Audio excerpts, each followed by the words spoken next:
வணக்கம் நேயர்களே. இந்த 2024 மிதுன ராசி அன்பர்களுக்கு எப்படி இருக்குன்னு பார்க்கலாம். மிதுன ராசி அன்பர்களுக்கு இந்த 2024 கண்டிப்பாக நீங்கள் கடந்த ஒரு 5 ஆண்டுகளாக கடுமையான சிக்கலில் இருந்தீங்க அப்படிங்கிறது யாருமே மறுக்க முடியாது. மேக்சிமம் நீங்கள் சிக்கின சிக்கல் பார்த்தீங்கன்னா கடன் தொல்லை, பேங்க் சம்பந்தப்பட்ட தொல்லை, மன நெருக்கடி, பண நெருக்கடி, இப்படிப்பட்ட இன்னல்களில் நீங்கள் சிக்கி இருந்தீங்க. இது மாதிரியான சிக்கல்கள் தீரக்கூடிய ஆண்டாக இது அமைகிறது.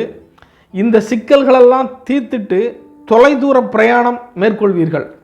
அது வெளிநாட்டு பிரயாணமாக இருக்கலாம், வெளி மாநில பிரயாணமாக இருக்கலாம், உங்கள் கல்வி சார்ந்திருக்கலாம், தொழில் சார்ந்திருக்கலாம், பிஸ்னஸ் சார்ந்திருக்கலாம், எது வேண்டுமானாலும் இருக்கலாம்.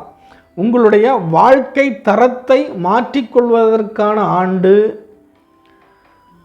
வாழ்க்கை படிப்பினை உணர்ந்து இப்படித்தான் இனி வாழணும் என்று திட்டமிட்டு அடிபட்டு நொந்து நூலாகி உங்களுடைய மொத்த சூழ்நிலைகளையும் மாற்றி அமைத்து கொள்வதற்கு ஏதுவான ஆண்டு அப்படின்னு நீங்கள் எடுத்துக்கொள்ளலாம். கெட்ட பின்பு ஞானி அப்படின்னு எடுத்துக்கொள்ளலாம். அப்படியான ஒரு ஆண்டாக இது அமைகிறது. ஆகையினால பக்குவப்பட்ட ஆண்டு மிதுன ராசி அன்பர்களுக்கு. ஆகையினால இனிமே உங்களுடைய பயணம் இனிதாக அமையும். அதனால் இந்த 2024 உங்களுக்கு செழுமையானதாக அமைகிறதோ இல்லையோ, புத்தி கூர்மையாகவும் தெளிவான நீரோடை போலவும் அமையும். அதனால் மிதுன ராசி அன்பர்கள் தெளிவாக பயணிக்கலாம். நன்றி.